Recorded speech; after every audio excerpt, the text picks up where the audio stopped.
নমস্কার বন্ধুরা, আজকে চলে এলাম ঘরে থাকা সাধারণ উপকরণ দিয়ে একটা সম্পূর্ণ নিরামিষ রান্নার রেসিপি নিয়ে।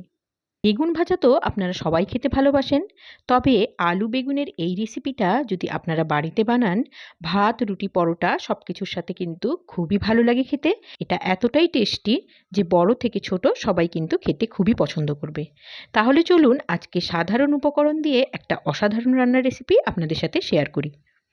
আজকে রেসিপিটা বানানোর জন্য আমি এখানে দুটো মিডিয়াম সাইজের বেগুনকে লম্বা লম্বা করে কেটে নিয়েছি।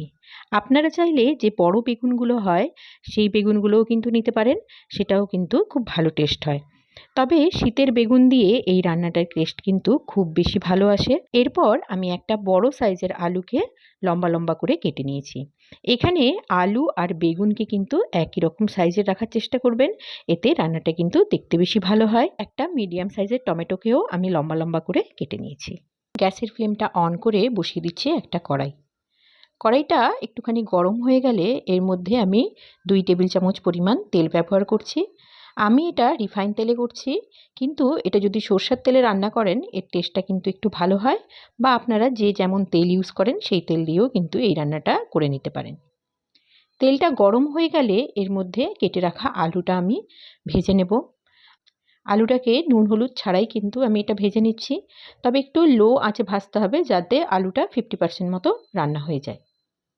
আলুটা ভাজা হয়ে গেলে সেটাকে তুলে রেখে সেই তেলের মধ্যে দিয়ে দিলাম কেটে রাখা বেগুন। বেগুনগুলো আমি নুন হলুদ ছাড়াই ভাজছি, এবং একটু গোল্ডেন কালার এলেই কিন্তু আমি বেগুনগুলোকে তুলে রাখলাম। এবার ওই একই তেলের মধ্যে আমি দিয়ে দিলাম একটা শুকনো লঙ্কা, তার সাথে দিয়ে দিলাম হাফ চামচ মতো পাঁচফোড়ন। পাঁচফোড়ন দিলে কিন্তু এই রান্নার টেস্টটা অনেক বেশি ভালো হয়। পাঁচফোড়ন দেওয়ার পর আমি দিয়ে দিলাম 1 চামচ মতো আদা। আদাটাকে একটুখানি ভেজে নেব যতক্ষণ না আদার কাঁচা গন্ধটা চলে না যায়। আদাটা ভাজা হয়ে গেলে এরপর এর মধ্যে আমি 1 পিঞ্চ মতো দিয়ে দিচ্ছি হিং। হিংটা কিন্তু খুবই সামান্য পরিমাণ দিতে হবে, না হলে কিন্তু খুব বেশি গন্ধ হয়। আবার অনেকে যদি হিং পছন্দ না করেন তাহলে টোটালি অ্যাভয়েড করতে পারেন, তাতেও কিন্তু খুব একটা প্রবলেম হবে না। এরপর দিয়ে দিচ্ছি 1/4 চামচ হলুদ গুঁড়ো, হাফ চামচ দিয়ে দিলাম কাশ্মীরি লঙ্কার গুঁড়ো, আর দিয়ে দিলাম হাফ চামচ ধনে গুঁড়ো। এখন মশলাগুলো যাতে পুড়ে না যায় সেই জন্য সামান্য একটু জল অ্যাড করে দিলাম। মশলাটা একটু ভাজা হয়ে গেলে এর মধ্যে এখন আমি কেটে রাখা টমেটোটা দিয়ে দিচ্ছি। তারপর দিয়ে দিচ্ছি পরিমাণ মতো নুন। দেওয়ার পর কিছুক্ষণ মশলাটাকে কিন্তু ভেজে নিতে হবে। এখানে টমেটোটা কিন্তু একদম গলানোর কোনো প্রয়োজন নেই। একটুখানি মশলাটা ভেজে নিয়েই কিন্তু আমরা আলু আর বেগুন যে ভেজে রেখেছিলাম সেটা এর মধ্যে অ্যাড করে দেব।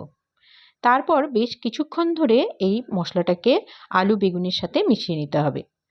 প্রায় 2 থেকে 3 মিনিট মতো আমি কিন্তু এটাকে ভালো করে নাড়াচাড়া করে মশলাটা ভালো করে আলু বেগুনের সাথে মিশিয়ে নেব। মশলাটা দেখুন কত সুন্দর ভাজা হয়ে গেছে এবং একটা সুন্দর কালারও এসছে। এখন আমি দিয়ে দিচ্ছি পরিমাণ মতো জল। যেহেতু রান্নাটা একটু শুকনো শুকনো হবে সেই জন্য খুব বেশি জল কিন্তু অ্যাড করার কোনো প্রয়োজন নেই। সামান্য পরিমাণ জল অ্যাড করে এটাতে কিন্তু ঢাকা দিয়ে আমি রান্না হতে দেব।